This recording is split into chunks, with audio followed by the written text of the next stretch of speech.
Olá, sejam muito bem-vindos à nossa trilha sobre patrimônio. Nessa primeira aula, o objetivo é que vocês entendam o que a gente vai abordar aqui, o que é essa trilha, o que não é essa trilha e principalmente ajustar o nosso olhar.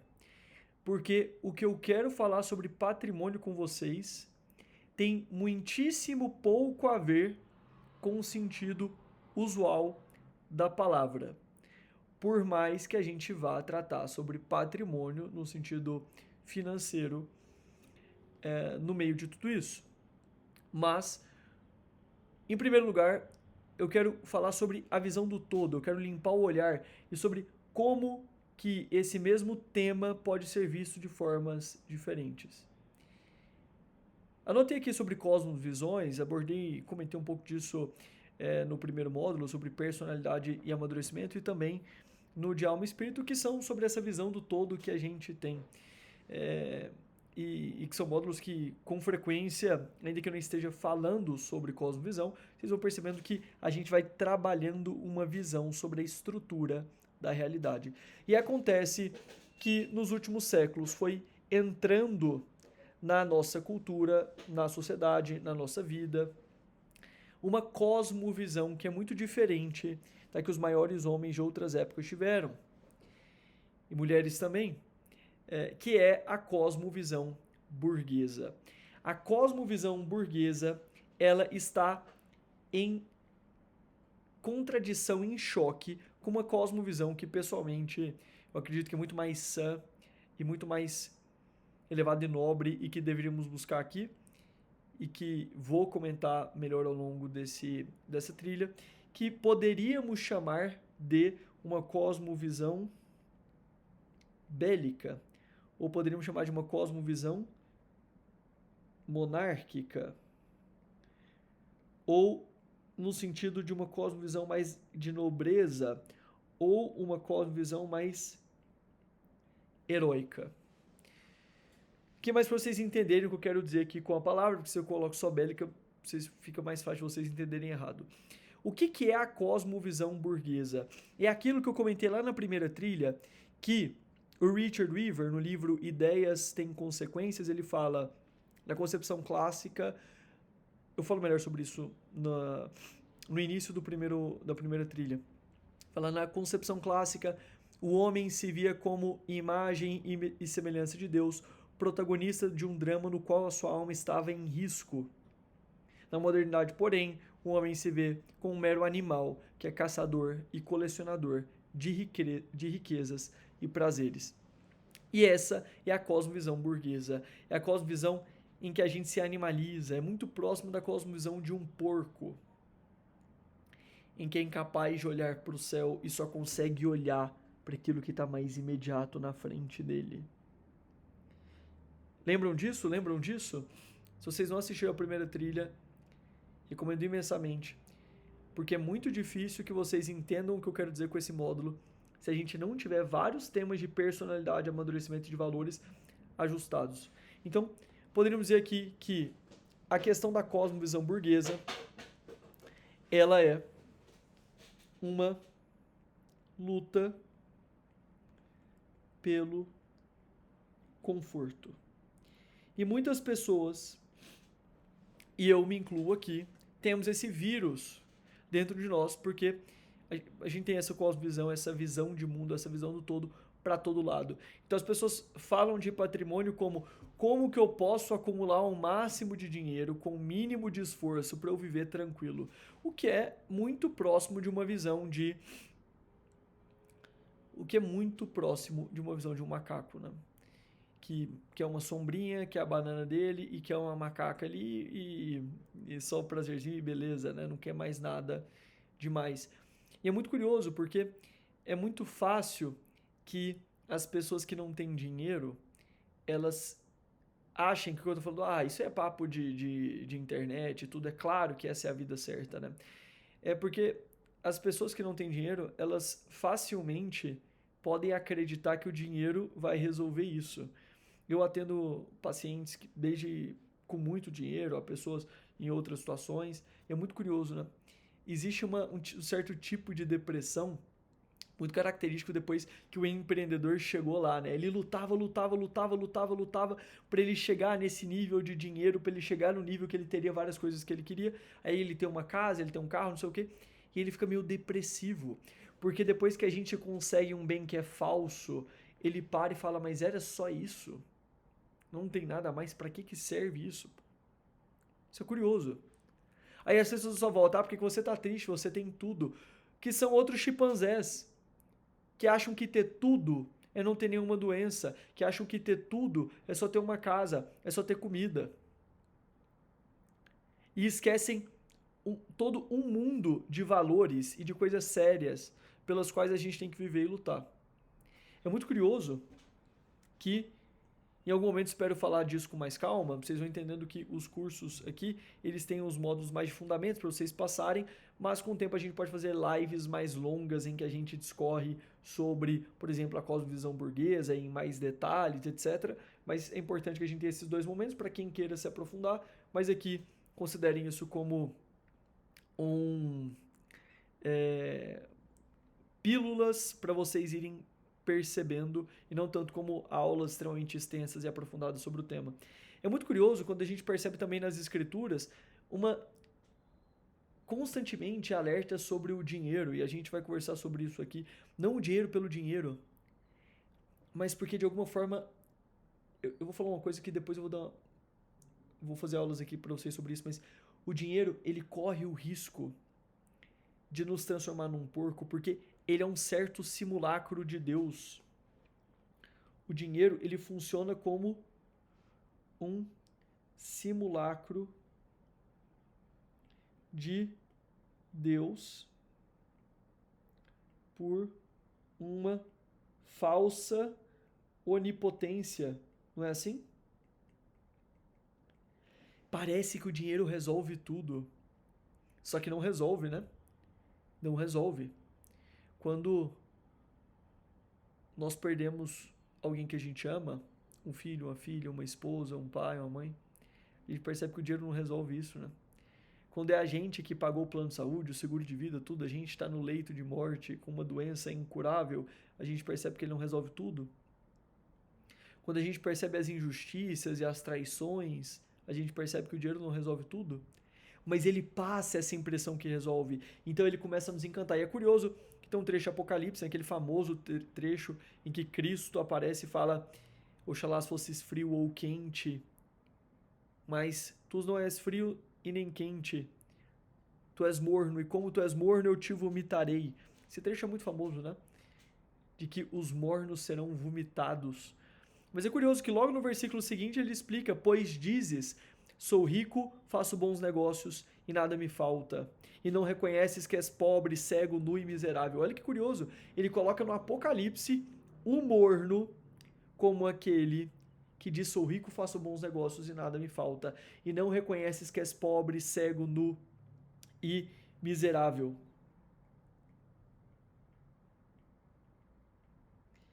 Por que isso? Por que ele é morno? Porque ele não é nem quente de arder da caridade dos santos e nem frio, que clama pela misericórdia se reconhecendo como um pecador de falar: "Meu Deus, eu sou um miserável, me salva." Não, o morno não é nem santo e não quer nem ser salvo. Ele quer um Big Mac, ele quer uma viagenzinha paga por pontos do cartão de crédito, ele não quer muito nada além disso. E o que é isso? O que é um morno vomitado? É o burguês. E por que isso é sério? Porque nós temos sempre esse drama de nos abrirmos ao transcendente ou nos encantarmos pelo imanente. É o drama de abrirmos ao que é espiritual e elevado a Deus ou amarmos unicamente e reduzirmos tudo a um mero materialismo. Por isso que isso é abordado logo no início da primeira trilha. O que por outro lado, é a visão bélica, a visão monárquica, a visão de nobreza, a visão heróica. Monárquica aqui como aquele um arqueprincípio, como a pessoa que se sacrifica para garantir a ordem. Há uma outra visão, que é uma luta pelos bens que importam. Há uma luta pelos bens que importam. Isso é totalmente diferente de uma luta pelo conforto. Uma luta pelo conforto é, no fundo, um objetivo impossível. Por quê? Porque o reino material, o reino do conforto, ele é totalmente efêmero, ele é totalmente volátil. Você acha que você vai conseguir conforto num hotel, aí você chega lá e você reclama porque o chuveiro queimou e agora o seu conforto já não é mais o mesmo, porque a internet está travando, porque faltou o travesseiro, porque entrou uma barata no cômodo, porque sei lá, qualquer coisa, né? Aí você tá lutando pelo conforto do carro, aí vão lá e batem no seu carro. Você tá tentando ter o conforto de ter uma sala bonita, aí seu filho vai lá e rabisca o sofá.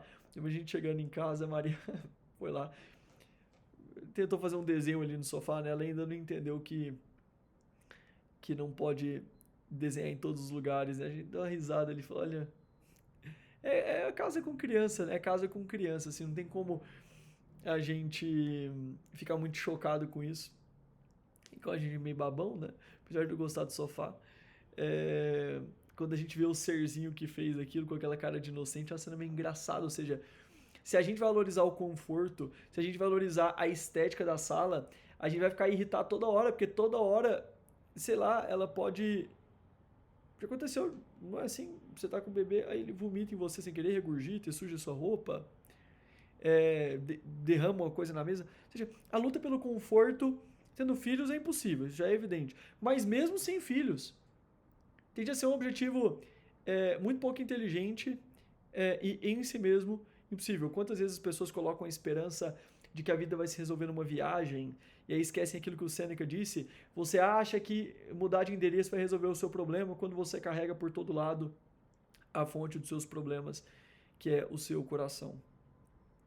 Disse algo assim há 2000 anos e a gente continua repetindo em forma de erro, né, na nossa vida, nos nossos planos. Há, por outro lado, essa visão de a luta pelos bens que importam. Olha como é diferente. O que é a minha vida? É a vida por lutar por aquilo que importa, por cuidar da Nicole, por cuidar da Maria, por cuidar da Aurora, por cuidar de vocês. O que é o trabalho se não é essa luta por instaurar alguma ordem no mundo? Não é isso? Não é diferente de eu estar cuidando da casa e eu estou olhando para coisas mais sérias. Como está o desenvolvimento da minha filha? Como que ela está lidando com a Nicole? Ela está sendo uma boa filha? Ela está aprendendo coisas boas? Ela está saudável? Ela está se desenvolvendo? Ela está precisando de alguma coisa? É tão diferente de, ó seres da minha casa, calai-vos e me deixem ficar quieto aqui na minha enquanto eu vejo algum programa tosco na TV. É muito diferente porque o que está por trás é a cosmovisão. Vocês entendem isso? Porque a preguiça é uma coisa muito seletiva. Porque a preguiça tem a ver com os nossos amores. A preguiça, isso é um tema que a gente pode falar melhor em algum momento, mas elas têm a ver com os nossos amores. Tanto é que o oposto de preguiça é uma virtude chamada diligência, que em latim tem a ver com a palavra amor. Tanto é que você chega em casa, aí você chega lá todo cansado, pá, tô cansado, aí lava a louça, ai que preguiça de lavar a louça. Aí seu amigo liga e fala, cara, o campo lá liberou, vamos jogar lá uma pelada. A gente já sai animado, né? Ai, que preguiça de ir pra missa no domingo. Ó, vim pro churrasco aqui em casa, a gente já levanta. Por quê? Porque a gente tem ânimo, a gente se enche de vida por aquilo que a gente ama. E a gente, então, como ama o conforto, a gente tem preguiça de lutar por todo o restante. Entendem isso? Nesse sentido que entramos na trilha, no módulo do patrimônio, em que a cosmovisão é essa disposição de lutar pelos bens que importam. Na seguinte aula aqui desta trilha, vocês terão uma aula em que eu vou explicar um pouco melhor isso que eu vou citar aqui agora, da raiz da palavra, mas que já ajuda a abrir um pouco o olhar. É muito curioso como que a palavra matrimônio e patrimônio, elas são utilizadas nessas palavras, né? Matrimônio vem da raiz mater, de mãe, e patrimônio de pater, de pai. Eu vou explicar isso, tanto detalhes disso na trilha de matrimônio, mas também aqui. É como se de alguma forma os cuidados da casa, do lar, fossem de alguma forma mais voltados à mulher, à maternidade, à feminilidade, e como se o cuidado do patrimônio fosse mais relacionado ao pai. E até quem não é mãe, enquanto geração natural e pai, vale sempre lembrar que a maturidade própria do homem e da mulher é uma maternidade e paternidade, ainda que sejam maternidade e paternidades espirituais, de cuidar da alma dos outros. Né? Então, aqui independe de terem filhos ou não. E o que eu quero dizer aqui com patrimônio é muito curioso, porque de alguma forma isso se relaciona com a palavra de tudo isso aqui, que é arca. Arca tem essa noção de tesouro. A arca tem essa noção desse local que se guarda a segurança no meio do caos, que guarda o caminho e o alimento para a travessia, em que podemos observar, e vou fazer uma aula, ou a depender de como vocês estão vendo, né? Pode ser que já tenha a gravação ou não, mas uma aula sobre as arcas que aparecem nas escrituras. A arca de Noé, num sentido material de salvação, em que entramos na arca pelo dilúvio, em que há ali o caminho seguro e os alimentos próprios para a travessia. Depois comento mais sobre isso. A Arca da Aliança ali com Moisés, em que a nova aliança é formada pelas águas do Mar Morto, em que nessa nova arca se guardava não uma salvação material, mas uma salvação de um caráter mais moral e espiritual, com as tábuas da lei mostrando um caminho moral seguro e o maná caído do céu, com a vara de Arão, com a correção, com o caminho moral, com o alimento. E na terceira arca, na nova aliança, como ali em Apocalipse, em que no céu apareceu a Arca da Aliança, uma mulher vestida de sol, que, como a tradição cristã reconhece, tem o título, a Virgem Maria como a Arca da Aliança, que passa a ter então em seu seio o caminho seguro, aquele que se apresenta como o próprio caminho, ego sum via veritas et vita, eu sou o caminho, a verdade e a vida, como aquele que era o próprio maná caído do céu, eu sou o pão vivo descido do céu, e que é então o caminho não por uma salvação material, não por um aspecto meramente moral da lei, mas por uma salvação espiritual, num sentido mais profundo. Ou seja, a palavra arca, ela carrega uma noção de tesouro que vai para além de um aspecto meramente material e que abarca o aspecto material, o aspecto moral e o aspecto espiritual. E é nesse sentido que o nosso patrimônio, de certa forma, é como cuidar da nossa arca, dos nossos tesouros. Por que a visão bélica? Porque seria muito inocente a gente não perceber que há no mínimo uma guerra, no mínimo e a principal, uma guerra espiritual no mundo, né? Ou seja, ainda que o Brasil não esteja em guerra agora, continua tendo inveja, continua tendo trapaça, continua tendo corrupção dos corações, e isso é um patrimônio. Qual é o meu patrimônio? Meu patrimônio é o meu dinheiro, são as coisas que eu tenho, aí tem carro, apartamento, essas coisas materiais. Mas patrimônio também são as minhas filhas, é a minha esposa, é o coração delas, é a pureza da minha família, é o nosso patrimônio cultural, nosso patrimônio educacional, nosso patrimônio espiritual. É isso ou não é? Entendem? O que é então o patrimônio que é mais próprio dessa disposição? Claro, é claro que como cônjuges, tudo isso que eu estou falando é mais apropriado para o homem e para a mulher, para a maternidade, para a paternidade, mas de alguma forma a própria raiz da palavra nos indica, depois eu vou explicar isso em outros vídeos, essa inclinação do homem que tem algo, guardem no coração de vocês, a mulher torna o mundo mais amável e o homem torna o mundo mais seguro. Se vocês forem olhar o mundo por esse prisma, é curioso como que muitas vezes isso se dá de forma correta, né? E claro que a gente tá falando aqui do ordinário. Um parêntese, viu aqui. Por exemplo, o caso de Santa Joana d'Arc, um caso impressionante, só um parêntese em que na Guerra dos 100 Anos, tem uma revelação e acaba encabeçando o exército francês na guerra contra a Inglaterra, enfim. Mas normalmente uma adolescente não recebe uma revelação de Deus para encabeçar um exército, uma das maiores guerras da história, né? Então, coisa ordinariamente se dá, como eu falo, só para aqueles que adoram exceções, né? Mas vocês entendem o que eu estou falando. O que é o patrimônio, então? O patrimônio é sobre lutar, conquistar. O que eu quero dizer aqui nesse módulo, né? Sobre lutar, conquistar, proteger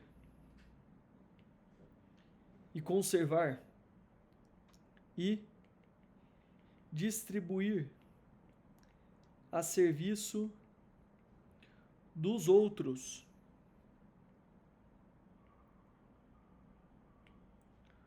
Os nossos tesouros. Em quais âmbitos?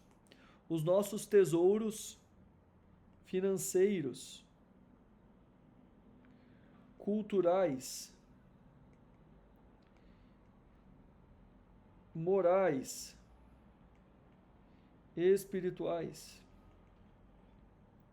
Entendem isso? Opa, aí deu problema. O que a gente quer dizer então com esse módulo? A gente vai falar de dinheiro? Vai, mas eu preciso que vocês entendam como algo mais sério. Isso é sobre uma luta. É sobre a luta, a conquista, a proteção, a distribuição a serviço dos outros, os nossos tesouros. Dos outros, do próximo. A começar pela sua família. Como que eu posso proteger a minha família? Como que eu posso cuidar mais da minha família e distribuir para ela bens financeiros, culturais, morais e espirituais? Então aqui a gente vai falar sobre dinheiro. A gente vai falar sobre dinheiro. Só que dinheiro é só a ponta do iceberg. A gente vai falar sobre disposição de trabalho, que é uma coisa mais profunda. A gente vai falar sobre segurança. Sobre, podemos dizer, uma disposição heróica. Sobre filosofia, uma disposição heróica. Sobre filosofia política. Arma, sei lá, pode colocar tudo aqui. Sobre comunidade, sobre a ação do homem do mundo. Entendem isso? Dinheiro é só a ponta do iceberg.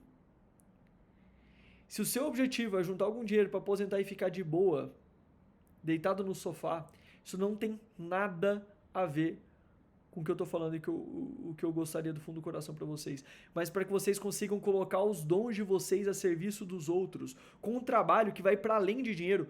Eu coloquei trabalho aqui embaixo, não como uma fonte só do dinheiro, mas como uma forma de atuar no mundo de forma bélica, contra a desordem, a serviço dos outros. Certo? Certo? Esse curso, essa trilha, ela não é sobre como juntar pontos no cartão de crédito. Ela não é sobre como tradear na bolsa, né? Sobre jeitos fáceis. Não é isso. A gente vai falar em momentos sobre dinheiro, sobre... Mas principalmente uma coisa, se for para eu enfatizar aqui para vocês, a principal forma que a gente falarei, que nós falaremos, que eu falarei aqui sobre dinheiro com vocês, é sobre a disposição correta do trabalho. Mesmo. É sobre o cuidado e o enriquecimento através do trabalho inserido no mundo. Isso é uma coisa curiosa, porque a maior parte, e falaremos de outras coisas, podendo inclusive trazer convidados aqui, etc. Mas o objetivo principal aqui é de ajustar o nosso olhar, e quero enfatizar aqui por fim que os maiores problemas que nós temos no âmbito financeiro não são por falta de educação financeira. A maior parte dos problemas que vocês têm financeiro, que todos nós temos, é por falta de, mais uma vez, virtude, que é essa disposição habitual de encarnar a ordem no mundo.